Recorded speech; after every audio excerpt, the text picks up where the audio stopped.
जगत में प्रत्येक व्यक्ति को किसी ना किसी प्रकार की निर्बलता अवश्य होती है। जैसे कोई बहुत तेजी से दौड़ नहीं पाता तो कोई अधिक भार नहीं उठा पाता, कोई असाध्य रोग से पीड़ित रहता है तो कोई पढ़े हुए पाठों को स्मरण में नहीं रख पाता। ऐसे अनेकों उदाहरण और भी हैं। क्या आप किसी ऐसे व्यक्ति को जानते हैं जिसे सब कुछ प्राप्त हो और हम जीवन की उस एक निर्बलता को जीवन का केंद्र मानकर जीते हैं? इस कारणवश हृदय में दुख और असंतोष रहता है सदा। निर्बलता मनुष्य को जन्म से अथवा संजोग से प्राप्त होती है, किंतु उस निर्बलता को मनुष्य का मन अपनी मर्यादा बना लेता है। किंतु कुछ व्यक्ति ऐसे भी होते हैं जो अपने पुरुषार्थ और श्रम से उस निर्बलता को पराजित कर देते हैं। क्या भेद है उनमें और अन्य लोगों में? क्या आपने कभी विचार किया है? सरल सा उत्तर है इसका। जो व्यक्ति निर्बलता से पराजित नहीं होता, जो पुरुषार्थ करने का साहस रखता है हृदय में, वो निर्बलता को पार कर जाता है।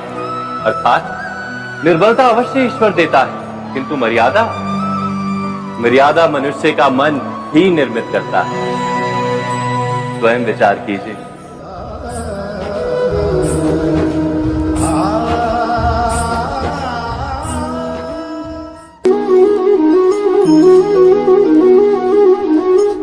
भविष्य का दूसरा नाम है संघर्ष।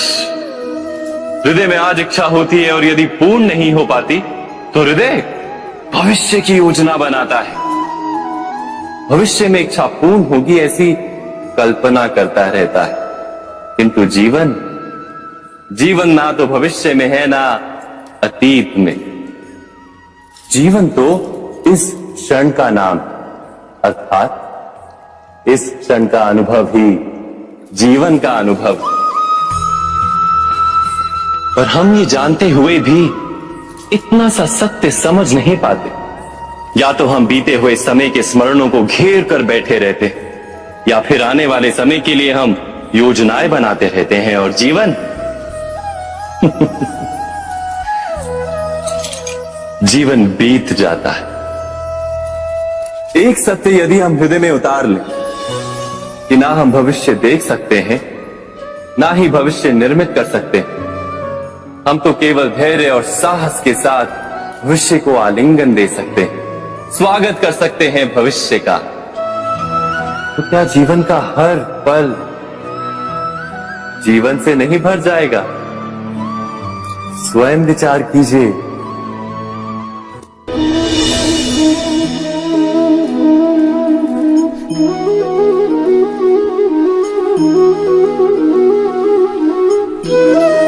ज्ञान प्राप्ति सदा ही समर्पण से होती है, यह हम सब जानते हैं। किंतु समर्पण का वास्तविक महत्व क्या है? क्या हमने कभी विचार किया? मनुष्य का मन सदा ही ज्ञान प्राप्ति में विभिन्न बाधाओं को उत्पन्न करता है। कभी किसी अन्य विद्यार्थी से ईर्ष्या हो जाती है, कभी पढ़ाए हुए पाठों पर संदेह जमता है और कभी गुरु द्वारा दिया गया दंड मन को अहंकार से भर देता है। नहीं, क्या ऐसा नहीं होता? न जाने कैसे कैसे विचार मन को भटकाते हैं और मन की इसी अयोग्य स्थिति के कारण हम ज्ञान प्राप्त नहीं कर पाते। मन की योग्य स्थिति केवल समर्पण से निर्मित होती है। समर्पण मनुष्य के अहंकार का नाश करता है, ईर्ष्या, महत्वाकांक्षा आदि भावनाओं को दूर कर हृदय को शांत करता है और मन को एकाग्र करता है। वास्तव में ईश्वर की सृष्टि में ना ज्ञान की मर्यादा है ना ज्ञानियों की। गुरु दत्तात्रेय ने तो गाय और श्वान से भी ज्ञान प्राप्त कर लिया था। अर्थात विषय ब्रह्म ज्ञान का हो या जीवन के ज्ञान का या गुरुकुल में प्राप्त होने वाले ज्ञान का, उसकी प्राप्ति के लिए गुरु से अधिक महत्व है उस गुरु के प्रति हमारा समर्पण। क्या ये सत्य नहीं?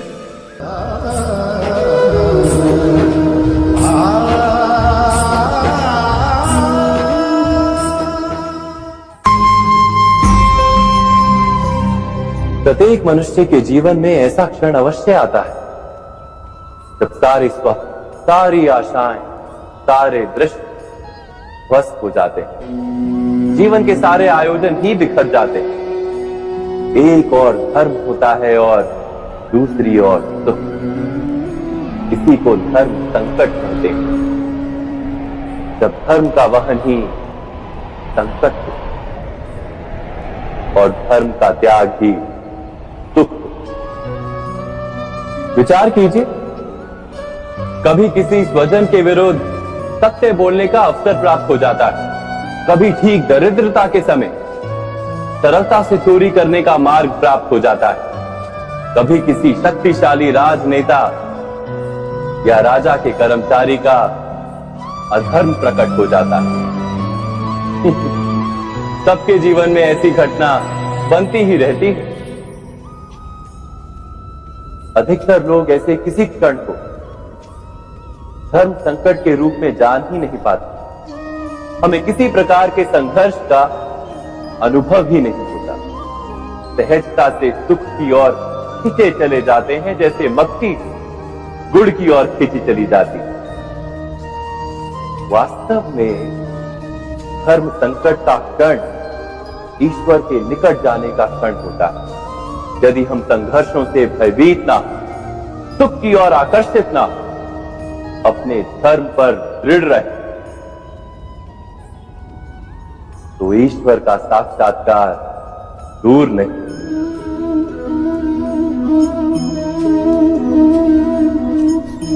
पवन से युद्ध करने वाला पत्ता यदि पेड़ से गिरता है तो भी आकाश की ओर उठता है। पवन से झुकने वाली घास वही भूमि पर रह जाती है। अर्थात धर्म संकट से यदि हम संकट को ही टाल दें तो सुख तो मिलता है, जीवन बढ़ता है, किंतु क्या चरित्र नहीं टूटता? क्या आत्मा दरिद्र नहीं हो जाती? क्या ईश्वर से अंतर नहीं हो जाता? स्वयं विचार कीजिए। दो व्यक्ति जब निकट आते हैं तो एक दूसरे के लिए सीमाएं और मर्यादाएं निर्मित करने का प्रयत्न अवश्य करते हैं। हम यदि सारे संबंधों पर विचार करें तो देखेंगे कि इन सारे संबंधों का आधार यही सीमाएं हैं जो हम दूसरों के लिए निर्मित करते हैं। और यदि अनजाने में भी कोई अन्य व्यक्ति इन सीमाओं को तोड़ता है तो उसी क्षण हमारा हृदय क्रोध से भर जाता है। इन सीमाओं का वास्तविक रूप क्या है? क्या हमने कभी विचार किया? सीमाओं के द्वारा हम दूसरे व्यक्ति को निर्णय करने की अनुमति नहीं देते, अपना निर्णय उस व्यक्ति पर थोपते, अर्थात किसी की स्वतंत्रता का अस्वीकार करते हैं। और जब स्वतंत्रता का अस्वीकार किया जाता है तो उसका हृदय दुख से भर जाता है। और जब वो सीमाओं को तोड़ता है तो हमारा हृदय क्रोध से भर जाता है। क्या ऐसा नहीं होता?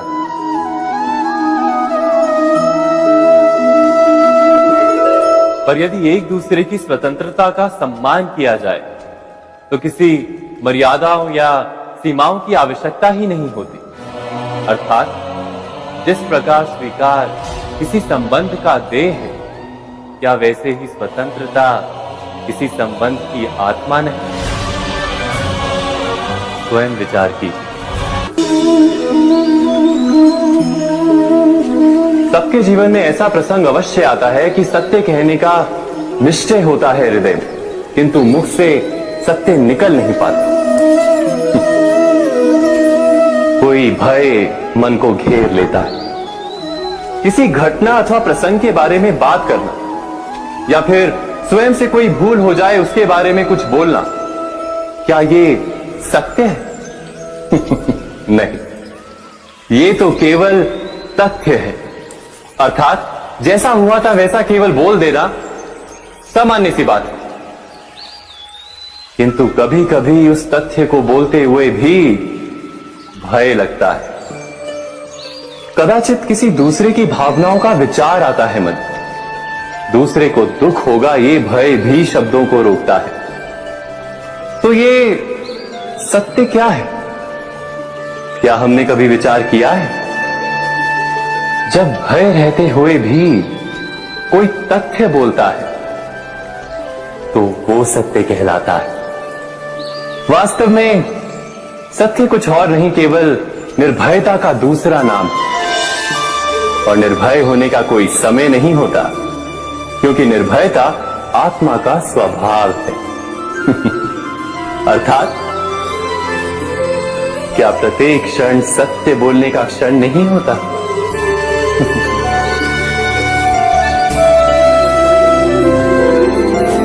स्वयं विचार कीजिए।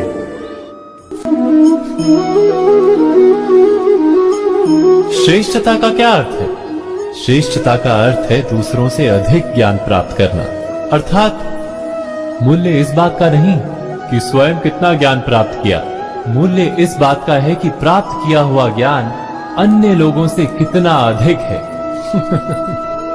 अर्थात श्रेष्ठता की इच्छा ज्ञान प्राप्ति को भी एक स्पर्धा बना देती है। और स्पर्धा में विजय अंतिम कब होती है?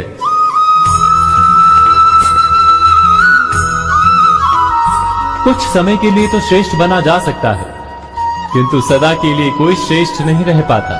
फिर वही असंतोष, पीड़ा और संघर्ष जन्म लेता है।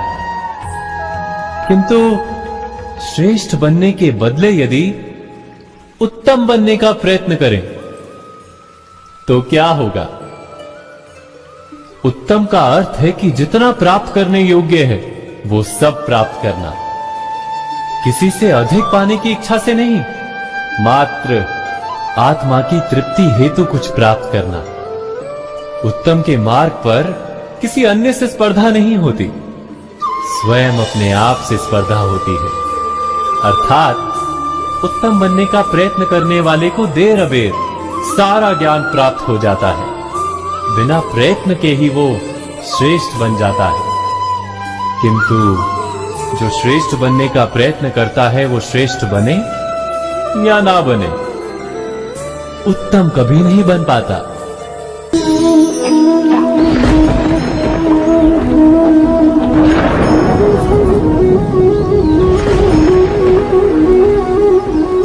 सपनों और पूर्वाभासों के आधार पर हम भविष्य के सुख दुख की कल्पना करते हैं।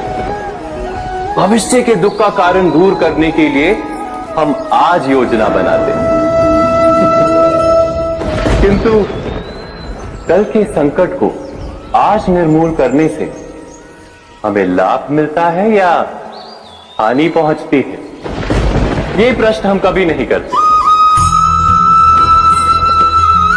सत्य तो ये है कि संकट और उसका निवारण साथ जन से, व्यक्ति के लिए भी और सृष्टि के लिए भी।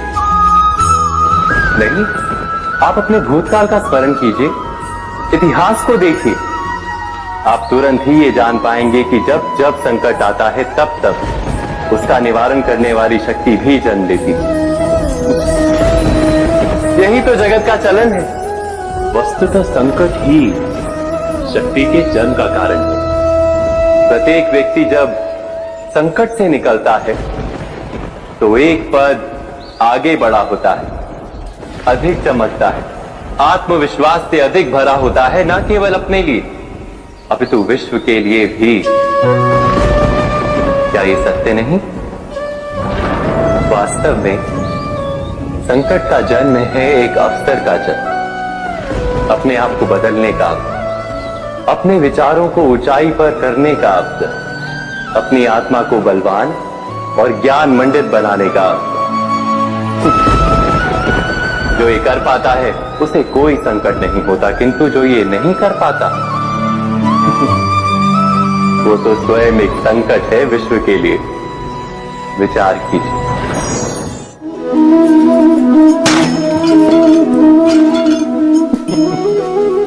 स्वयं विचार कीजिए।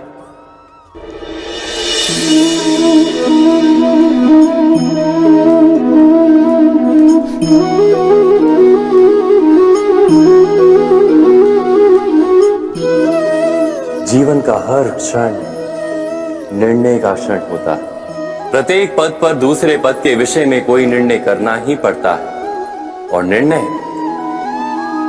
निर्णय अपना प्रभाव छोड़ जाता है। आज किए गए निर्णय भविष्य में सुख अथवा दुख निर्मित करते हैं, ना केवल अपने लिए, अपने परिवार के लिए भी, आने वाली पीढ़ियों के लिए भी। जब कोई दुविधा सामने आती है तो मन व्याकुल हो जाता है, अनिश्चय से भर जाता है।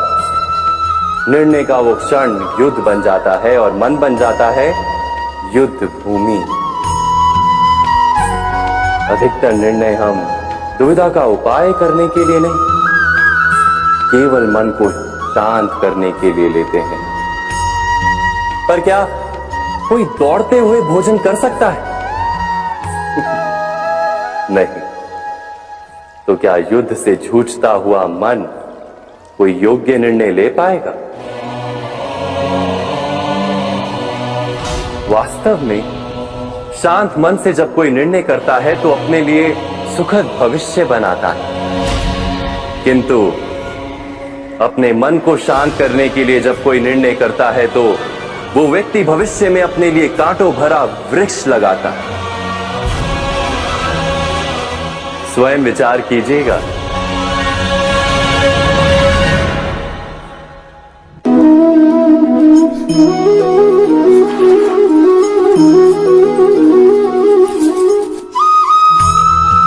जीवन में आने वाले संघर्षों के लिए जब मनुष्य स्वयं को योग्य नहीं मानता, जब उसे अपने ही बल पर विश्वास नहीं रहता, तब वो सद्गुणों को त्याग कर दुर्गुणों को अपनाता है। वस्तुतः मनुष्य के जीवन में दुर्जनता जन्म ही तब लेती है जब उसके अंतर में आत्मविश्वास नहीं होता। आत्मविश्वास ही अच्छाई को धारण करता है। ये आत्मविश्वास है क्या?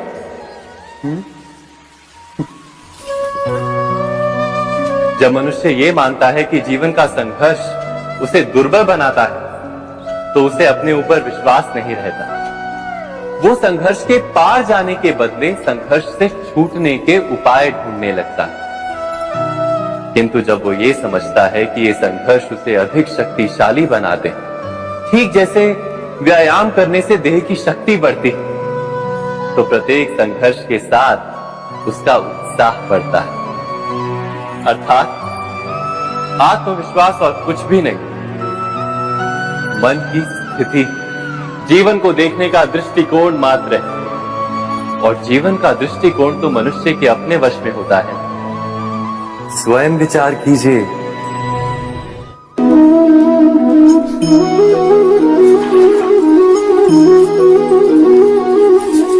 पिता सदा ही अपने संतान के सुख की कामना करते, उनके भविष्य की चिंता करते रहते।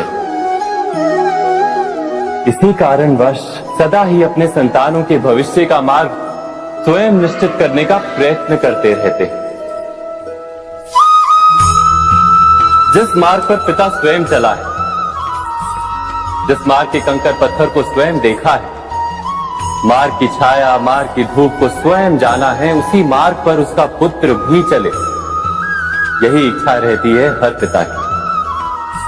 निस्संदेह उत्तम भावना है ये।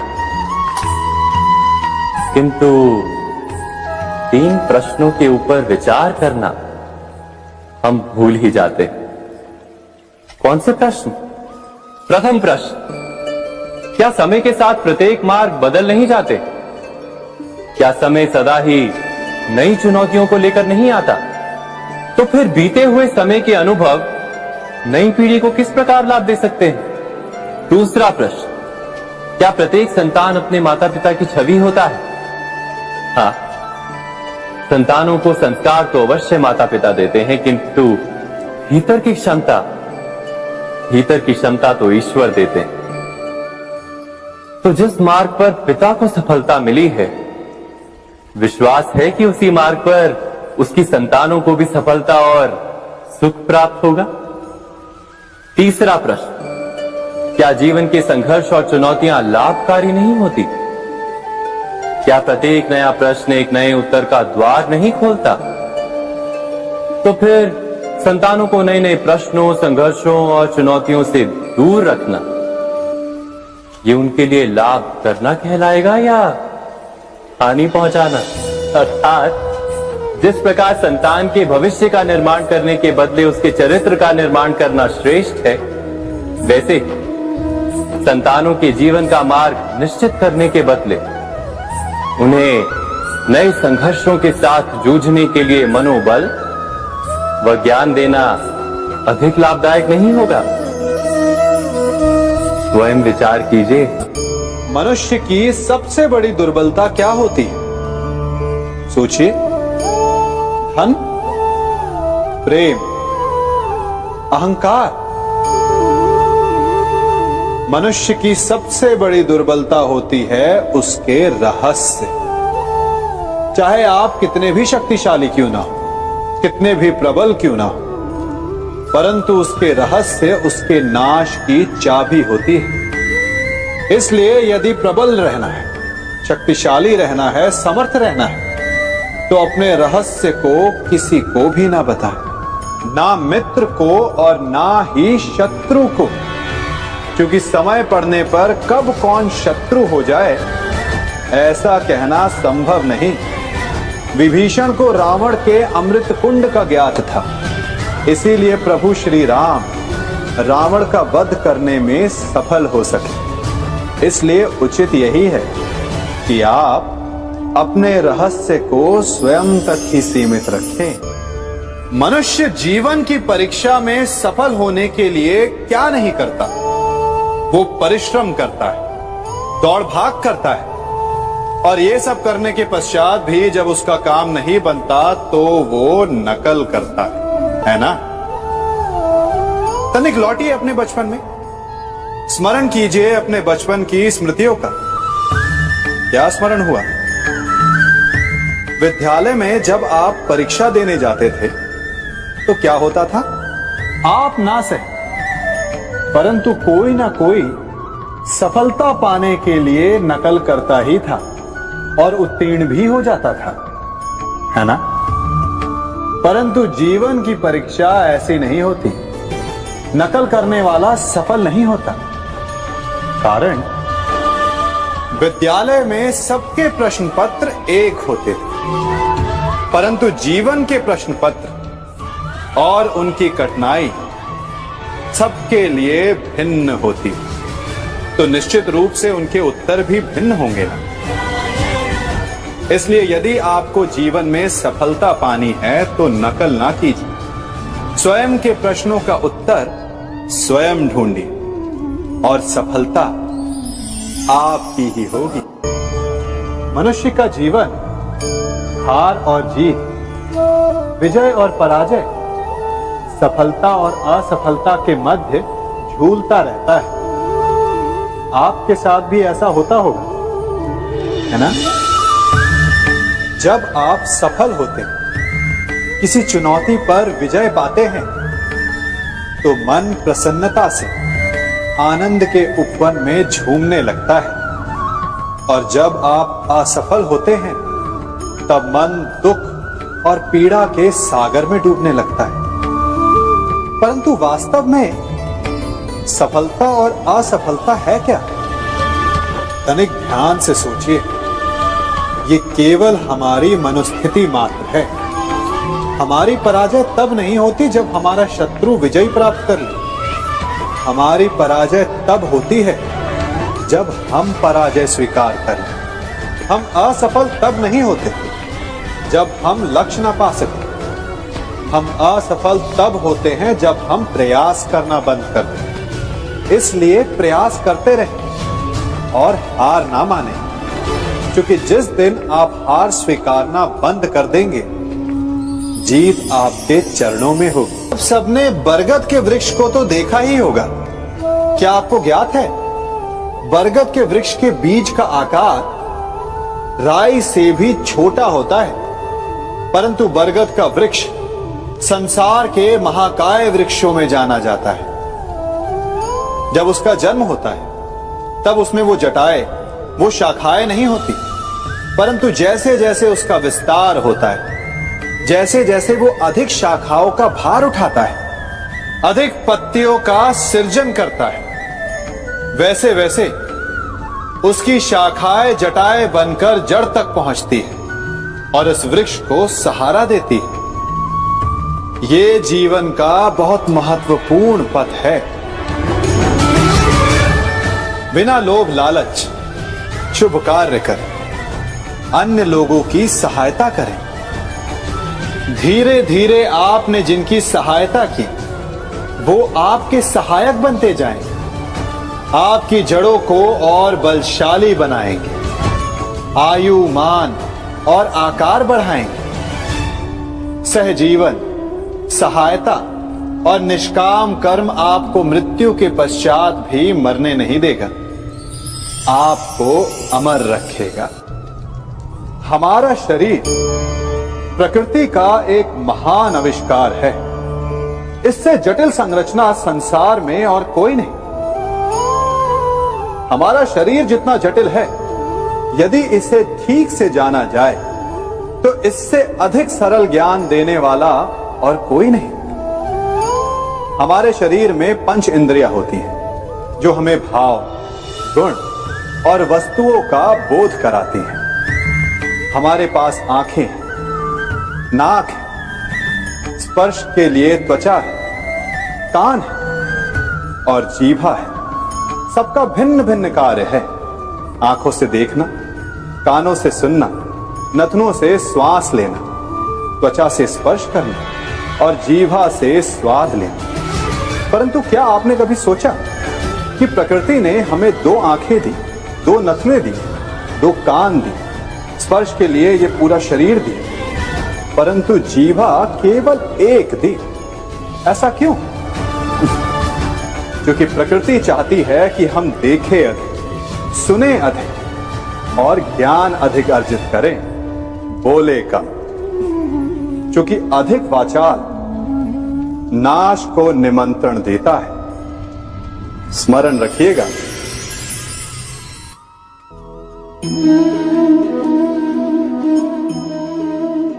ये सदा यही कहते आए कि यदि आगे बढ़ना है तो अपनों का साथ दो। सत्य कहते हैं, अपनों का साथ देना ही चाहिए, परंतु साथ देने से पूर्व ये अवश्य पहचान लेना चाहिए कि अपने हैं कौन। क्या अपने वही होते हैं जिनके साथ हमारा रक्त संबंध होता है, या अपने मित्र? अपने वो होते हैं जो हमें सद्कार्य के लिए प्रेरित करें, हमें आगे बढ़ाएं, हमारा साथ दें।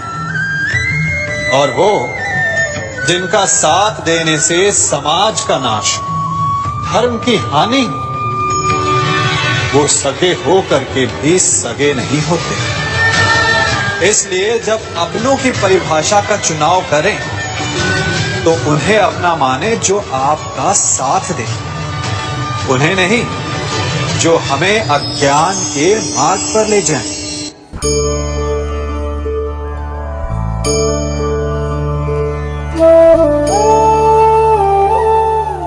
आप जिनसे प्रेम करते हैं सदा उनके समीप रहना चाहते हैं, नहीं चाहते कि कभी अपनों से दूर होना पड़े, बिछड़ना पड़े।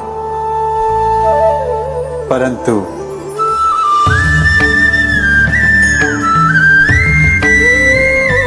एक समय के पश्चात अपनों से दूर हो जाना उन्नति के लिए आवश्यक है। आप माता पिता हैं। यदि आप अपनी संतान के जीवन के हर पग पर उनका मार्गदर्शन करते रहेंगे तो आपकी संतान स्वयं मार्ग चुनना कैसे सीखेगी? मार्ग के कांटों से स्वयं को बचाना कैसे सीखेगी? इसीलिए एक समय के पश्चात अपनों से बनाई गई दूरी सदा लाभदायक रहती है। आज मैं आप सबको एक कथा सुनाता हूं।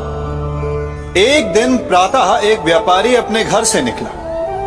घर से निकलते ही एक बिल्ली ने उस व्यापारी का मार्ग काट दिया। व्यापारी घबरा गया, वो फिर से घर लौट गया और शुभ घड़ी की प्रतीक्षा करने लगा। और जब वो पुनः अपने घर से निकला तब वो वाहन जा चुका था जिससे राजा तक पहुंचकर उसे भेंट देनी थी। राजा को भेंट नहीं मिली। राजा क्रोधित हो गए। राजा ने उस व्यापारी का व्यापार बंद करवा दिया। इस कारण व्यापारी क्रोधित होकर घर पर अपनी पत्नी से लड़ बैठा। पत्नी अपने बच्चों समेत मैके वापस चली गई और उस व्यापारी के जीवन में यदि कुछ रह गया था तो केवल अंधकार। और इन सब का कारण वो उस बिल्ली को मानता रहा जिसने उसका मार्ग काटा था। ऐसा ही एक दूसरा व्यापारी राजा को भेंट देने निकला और उस व्यापारी का मार्ग भी एक बिल्ली ने काट दिया।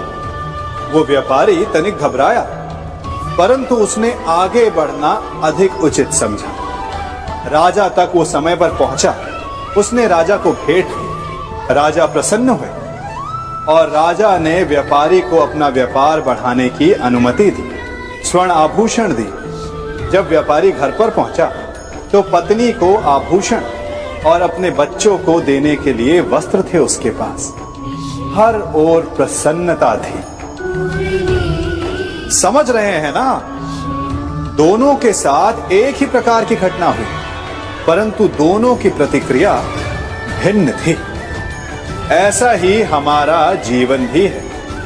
हमारे जीवन में प्रारब्ध का अपना स्थान है, परंतु उससे कई अधिक महत्वपूर्ण हमारी प्रतिक्रिया, हमारे सोच का प्रभाव है, क्योंकि यही हमारे जीवन को आकार देते हैं। इसलिए अपनी सोच को सकारात्मक रखिए।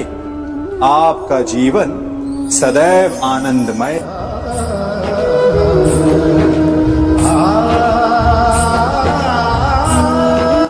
हम सभी अपने जीवन में कोई ना कोई कार्य करते हैं।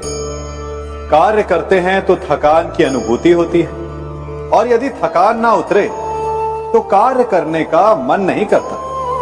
हम आशा करते हैं कि कदाचित एक दिन में 24 के स्थान पर 26 घंटे होते तो आराम करने के लिए हमें और अधिक समय मिल जाता।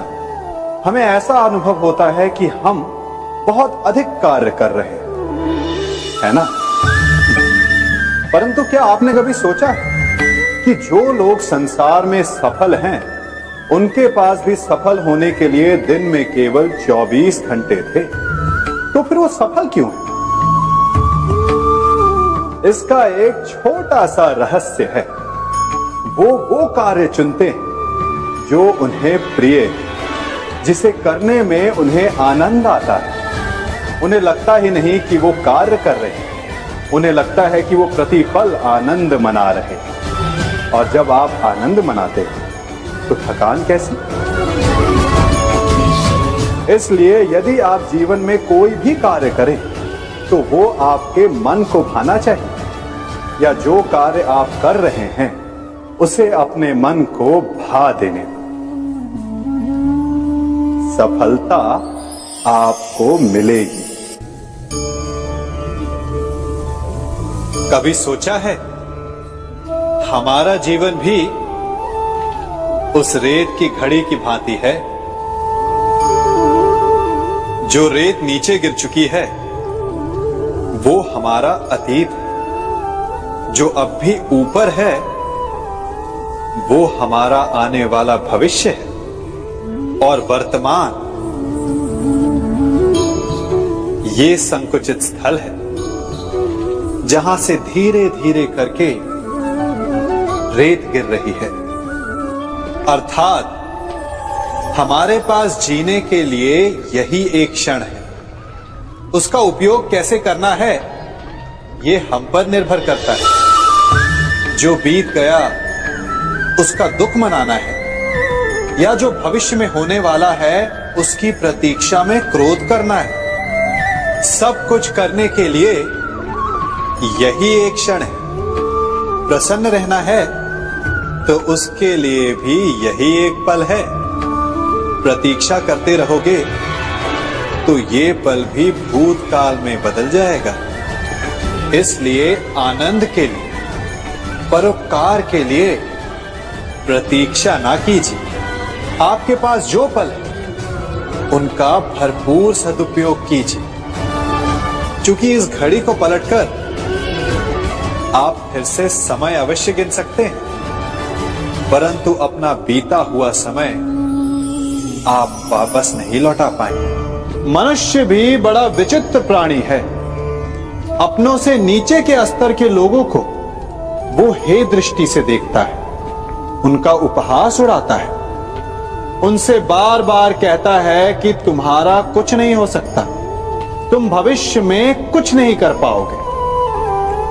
जब मनुष्य के पास धन, संपत्ति, मान होता है तो वो दूसरों का आदर नहीं करता, परंतु वो एक बात भूल जाता है कि उससे भी अधिक शक्तिशाली कोई अस्तित्व में है, और वो है समय। काल काल अपना चक्र कब बदलेगा ये कोई नहीं जानता। समय अपनी करवट कब लेगा ये कोई नहीं जानता। कोयला भी समय के साथ साथ हीरे में परिवर्तित हो जाता है। इसलिए जीवन में कभी भी किसी का भी उपहास नहीं उड़ाना चाहिए।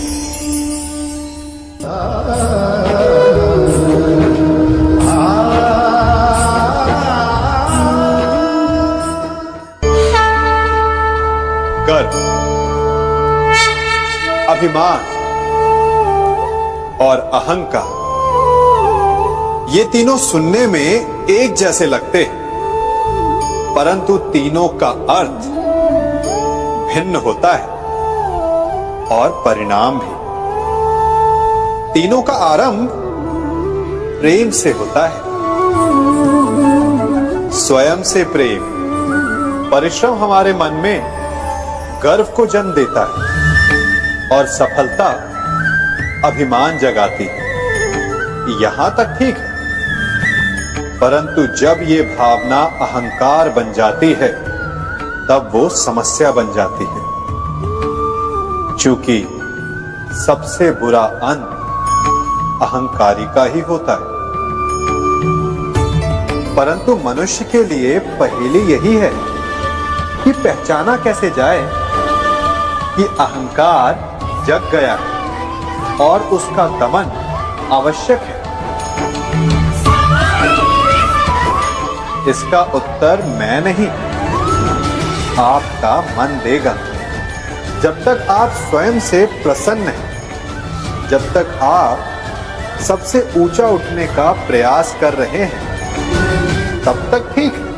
परंतु जब आपके मन में दूसरों को नीचा समझने का भाव आ जाए तो सावधान हो जाइए, क्योंकि यही अहंकार है जो वास्तव में आपको हीन कर रहा है।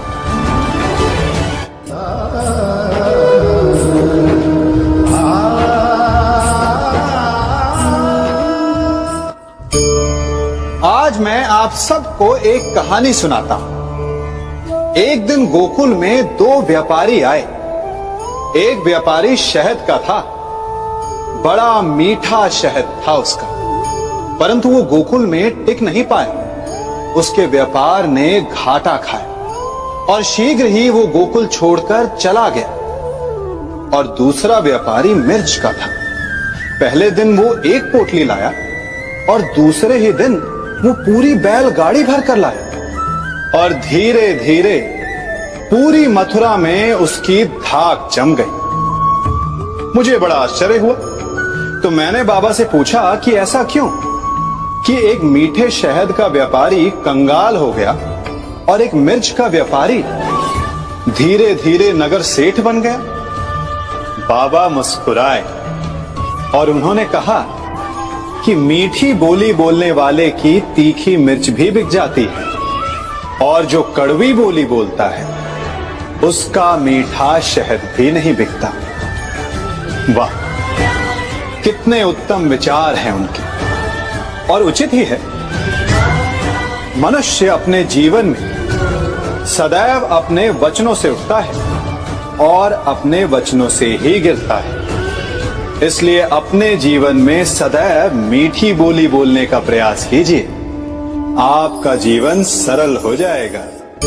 मनुष्य की सबसे बड़ी दुर्बलता क्या होती है? सोचिए।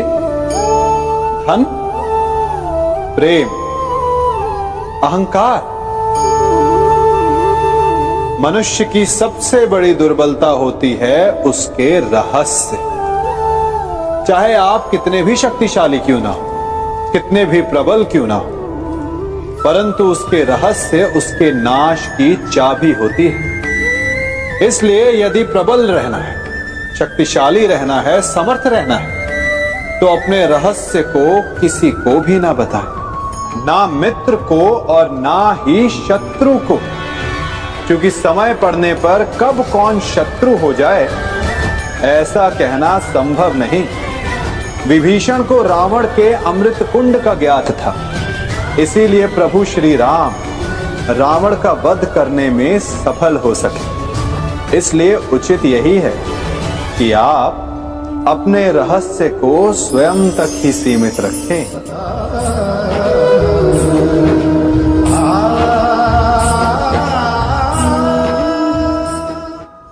युवा अवस्था भी हमारे जीवन का कितना सुंदर काल होता है ना। बाहु में बल, मन में कुछ बड़ा कर जाने की चाह, आंखों में भविष्य के सुंदर और कोमल सपने। और इसी अवस्था में मनुष्य के भीतर पनपता है प्रेम। किसी को देखकर उस पर मन मोहित हो जाता है और फिर मनुष्य अपना सब कुछ उस पर न्यौछावर कर देना चाहता है। फिर प्रेम की परिणति होती है विवाह में। क्यों?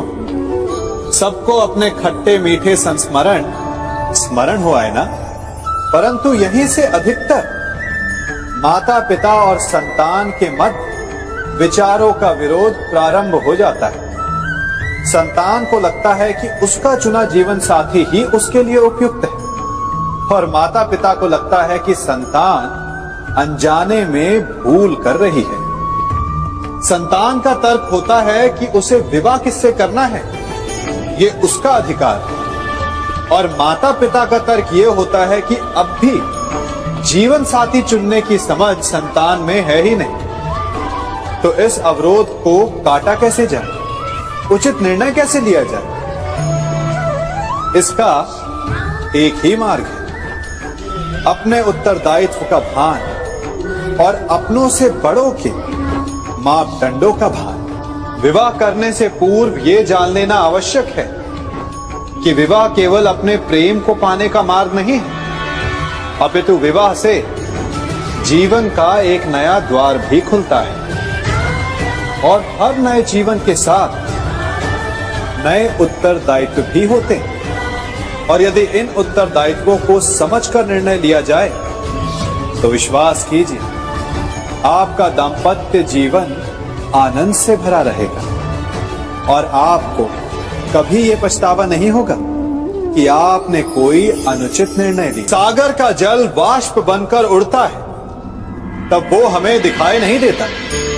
मेघ उस जल को अपने भीतर छिपा लेते हैं, लंबी यात्रा करते हैं, प्रयास करते हैं कि वो जल सदा उनके भीतर छिपा रहे।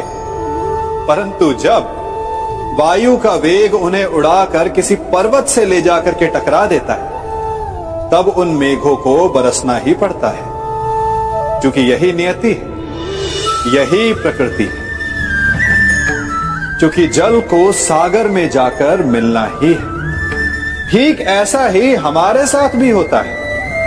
हम सत्य अपने मन के मेघों में चाहे जितना छिपाने का प्रयास कर ले, परंतु समय की आंधी उसे वास्तविकता के पर्वत से ले जाकर के टकराकर हमारे समक्ष ले ही आती है। जिस भय के कारण आप सत्य को सामने नहीं लेकर आना चाहते, एक दिन वही भय हमारे समक्ष आकर खड़ा हो जाता है, और फिर हम लाचार हो जाते हैं, क्योंकि हमने उस भय का सामना करने की तैयारी नहीं की होती। इसलिए सत्य से भागे नहीं, उसे छिपाए भी नहीं, उसे स्वीकार करें। भविष्य की बड़ी विपत्ति से बच जाएंगे।